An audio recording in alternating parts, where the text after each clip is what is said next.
And let's get cracking with our traditional intro. Mirador's home.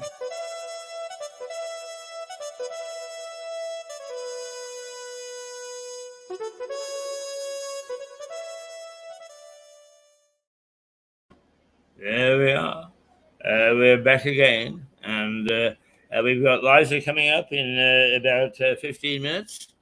So what we'll do in the meantime is we will look at a couple of other programs which we think you might find amusing. Views from the past. What we need to do is to call them up, and to do that, we need to punch up a couple of things, and we should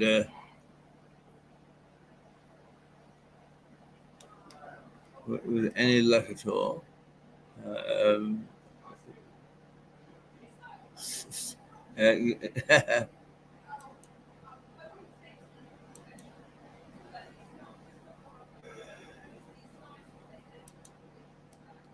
be able to.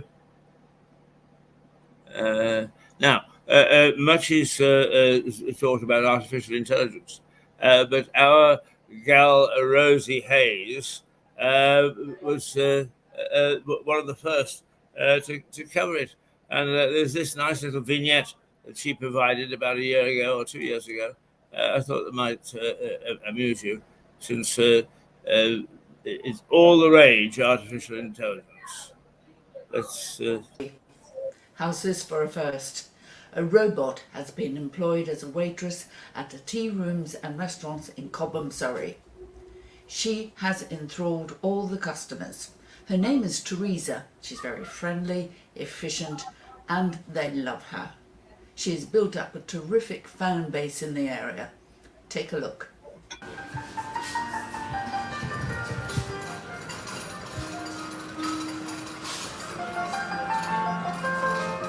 Are you going to put Robot Teresa to work now? Yes, she will gonna go to the carriage to the ladies with the kids. I am going to work now.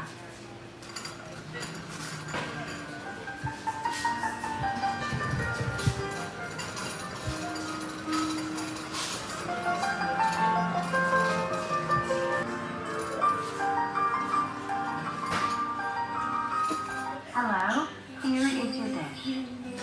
What was the experience like? It was interesting. Children loved it. Yeah, the children did. Yeah. Freya, what did you think of the robot? Did you find her pleasant to Yes. talk Yes, to? very polite. Very polite. Very polite. Talk. Hello, how are you today? It's really simple to use, which is to press any table number and choose the dish and just press start, and then she's gonna go to the table which has been selected. I am going to work now.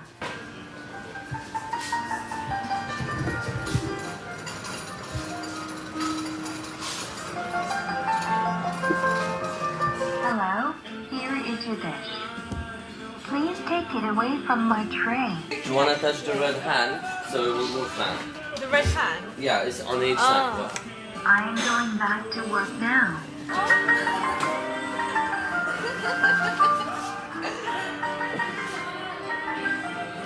That was an amazing experience. Yes, definitely. Really good. Were you expecting anything like this at all this morning? No. No, absolutely not. She memorizes, she has her own base where she's always staying. She's not replacing any human being, it's just assist the person, like assist the waitress to help them. Maybe one day is gonna be our future, but at the moment, like, it's just for fun, for attract people, kids, and just have such a nice time here. Hello, how are you today? Well, there we are.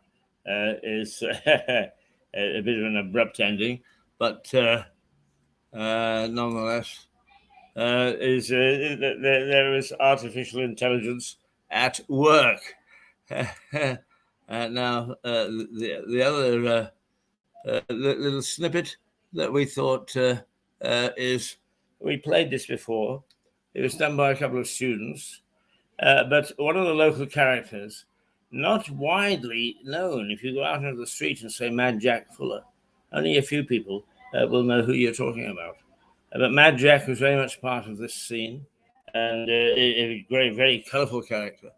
And here is Jack and Jake, who's doing a little survey of him.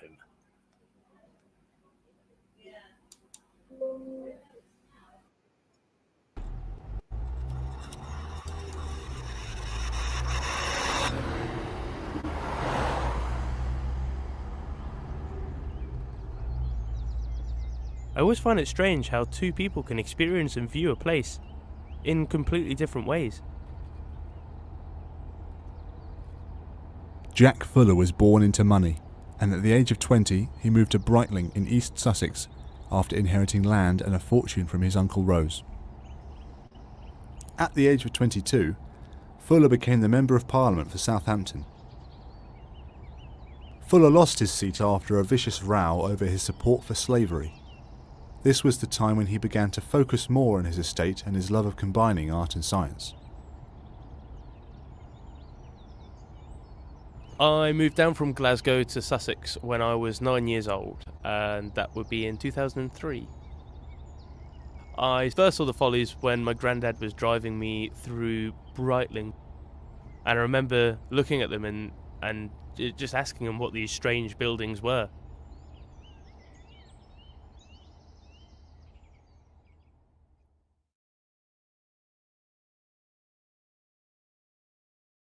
Jack Fuller was affectionately known as Mad Jack by local residents who did not understand his fascination with useless buildings. A folly is a building with no purpose other than decoration. The first of Jack's 6 follies was the summer house.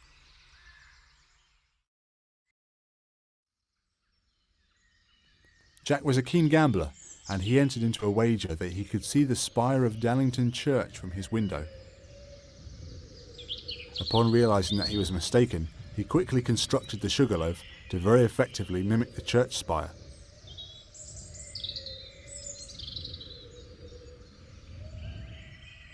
I looked out of my girlfriend's window and I saw this strange building in the distance, and I asked her, what is this strange building? And she replied that it was the sugarloaf.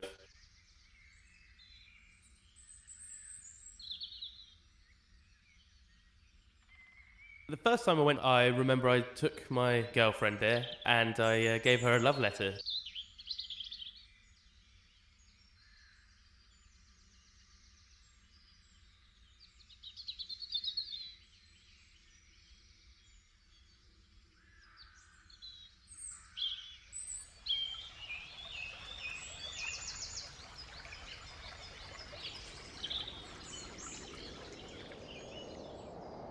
The Rotunda Temple was built to hold artwork, most notably paintings commissioned from J.M.W. Turner.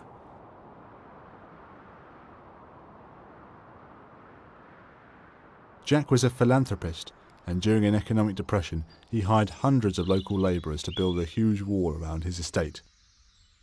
However, the wall did not stop trespassers.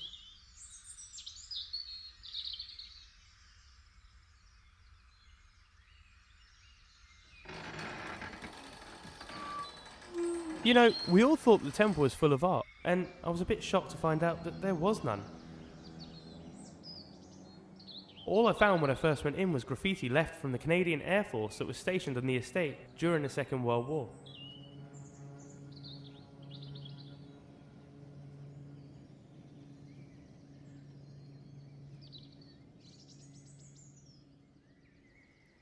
The temple is the motif for the internationally renowned Brightling Horse Trials, which brings in competitors and spectators from all walks of life.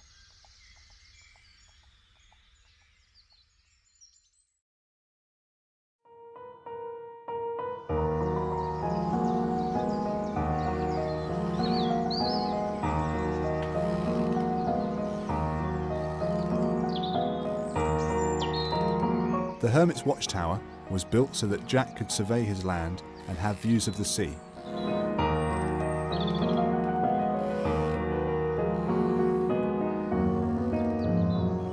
The tower was my special place. I used to go there when I was feeling a bit down or I had to clear my mind.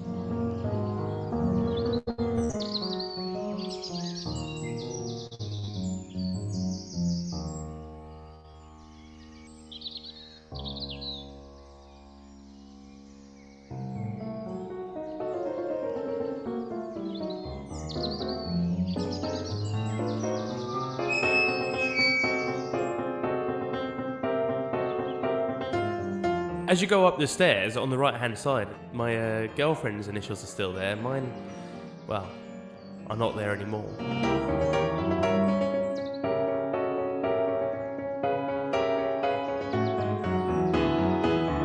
When I was feeling alone, I would go to the top of the tower, I would lie down, I would stare through the open roof. I'd wait for nightfall, and then I would look at all the stars. Yeah, I would wonder what my place on this earth is. Why I was here, and I would also wonder why the Follies are here.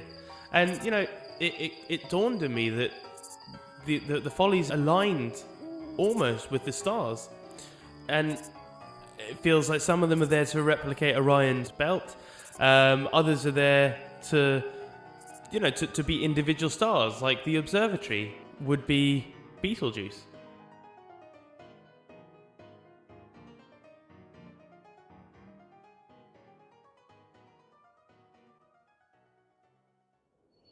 I've heard some people argue that the observatory is not a folly as it serves a purpose, but don't all the follies serve a purpose?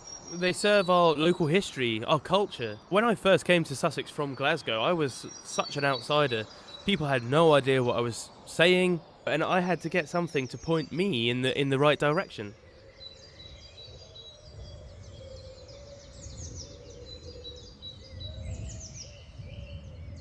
The obelisk dominates the landscape and is the second highest point in Sussex.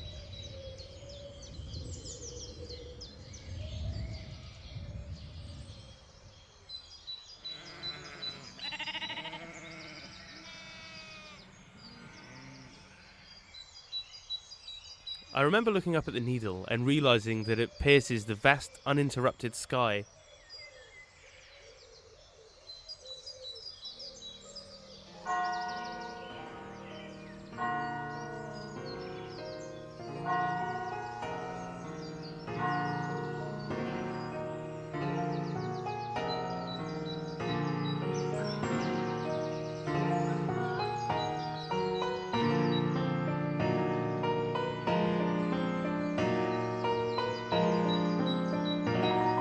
Jack Fuller commissioned the pyramid to be his mausoleum 24 years before his death.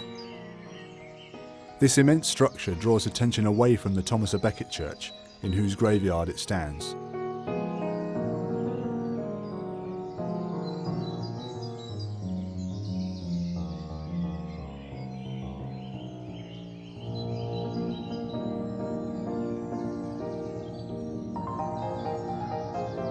I've heard that Jack was buried in the pyramid sitting up in his armchair, with a glass of claret and a roast chicken dinner in front of him.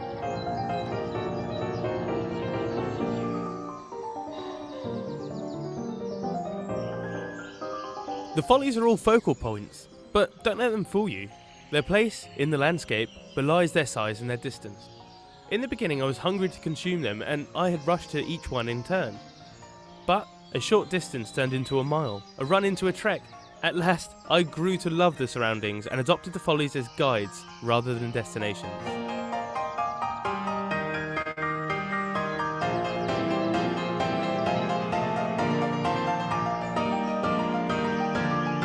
Jack Fuller was respected by many as a squire who, at a time of extreme poverty, when soldiers were returning from the Napoleonic War, did what he could to provide employment and prevent revolution.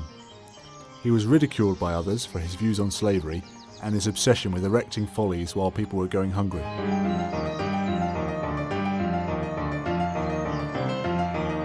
Fuller's Follies are an important part of my life and have helped me to find my place. I know many people have followed this path before I have, and I love nothing better than bringing new people to experience them and to fall in love like I did.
there.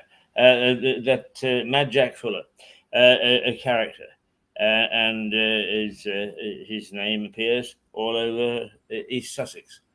What that documentary doesn't show you, good though it is that Mad Jack was a philanthropist, that he used his great wealth to very good use. I find it difficult that when such things, when the money is used, whether it comes from slavery or not, to, in retrospect, condemn them. And it is a couple of the things that Mad Jack did, or several of them. First of all, he supported research into the Davy lamp. The Davy lamp is a lamp developed by a man called Davy that miners could take down into the pits and could shine to see where they were going and what they were doing without blowing themselves up. Because an open light quite often triggered the gases that gathered in the pits. So countless lives were saved by that research. Secondly, he funded the Eastbourne Lighthouse and the Eastbourne Lifeboat. But perhaps most importantly is that I am broadcasting to you this morning because of the research he undertook with a man called Faraday. And Faraday was doing research into how waves, radio waves, could move through or not through buildings. Now, strange enough, it's something that we haven't quite resolved today, because when we give you a rotten picture, it's because the waves that support internet it can't get through the thick walls of this hotel because it was built in 1500 when big thick walls were absolutely essential. But Faraday did the experiments, and it's known as a Faraday's cage. It showed how these waves could be trapped. You say, what use is that? Well, it means that you have television, because it was one of the basic areas of research that helped develop the ability to transfer the what are we going to call them? The rays that allow a picture to go from point A to point B. So Mad Jack was not so mad after all. But also, he is very colourful. First of all, I've always admired him because I was not a fan of the Speaker John Burkoff when he was in the House of Commons. So anybody who actually tweaked the nose of a speaker I was a fan. And Mad Jack, the speaker at the time, became a focus of his attention, and he called him a little pipsqueak, for which he was banned from the House of Commons for a couple of weeks. But he was MP for Lewis, and his election was very controversial, because in those days it was far from democratic. Yes, there was an election, but quite often what happened was that you actually threw a party to get the town steward to vote for you, because one man, one vote was not still part of our psyche.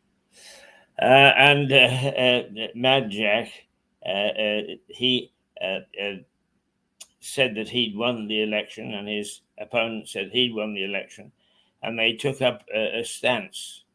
His opponent actually camped in this hotel, the White Hart, and Mad Jack camped in the Crown, which is no longer a hotel, but it's just across the road.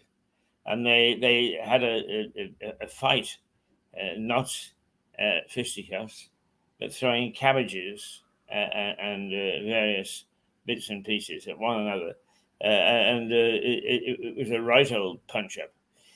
As Mad Jack was not going to give in, and in fact, just by the narrowest of margins, won the election and remained MP. But he also is, as you saw, he did the Follies, and you saw his.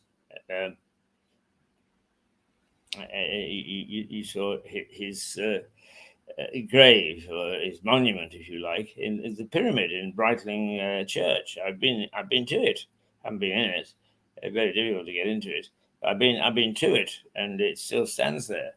And it is said that Mad Jack,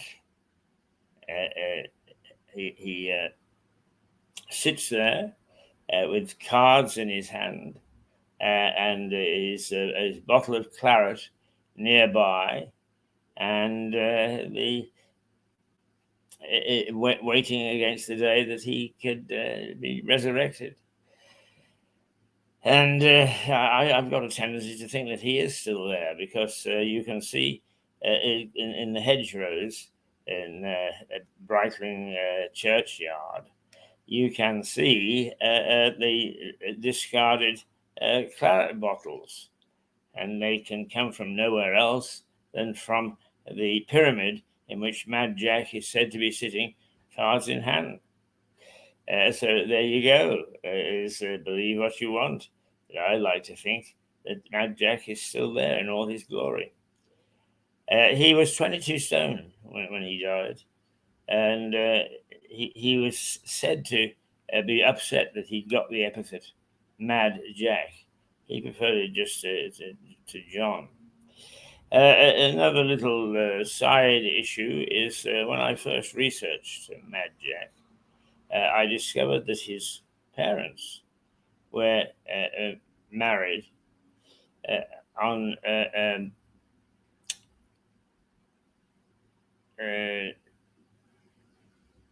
the well, it was an island. I'm not sure it still is, but of the little village, almost deserted village now, of Hamsey, which sits on the River Ouse. And Hamsey is an interesting place, because it was devastated by the plague way back in the 1300s. And the good morning. Are you looking for Liza? There we are, the girls have arrived. Let me finish this story, because the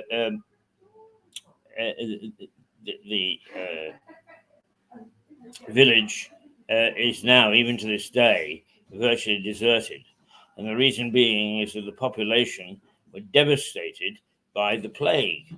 And the residents barricaded themselves in with a thicket of thorns. And they made sure that nobody could get out and nobody could get in, so they would not pass on the bubonic plague to the general populace. And they all died. They starved themselves to death rather than actually infect those people who were likely to come into contact with them. And now the little village of Opham, or Offham, is flourishing, and is a very sprightly little village, as opposed to Hamsey, which is almost well, it is a ghost village. I bumped into somebody that I know who very prominent farming community, and I said, "Oh, hi! I've just been looking at Jack Fuller's background. Are you related?" "Of course," they said. "Of course." And anybody else who says they are telling little porkies. So Mad Jack, even though he had no offspring, certainly has plenty of people to support his colourful background and his contribution to this community. Okay, right, we've got the girls there lurking in the background, so I'm going to say very quickly a toodle pip, and then we'll be back in 5 minutes with Liza.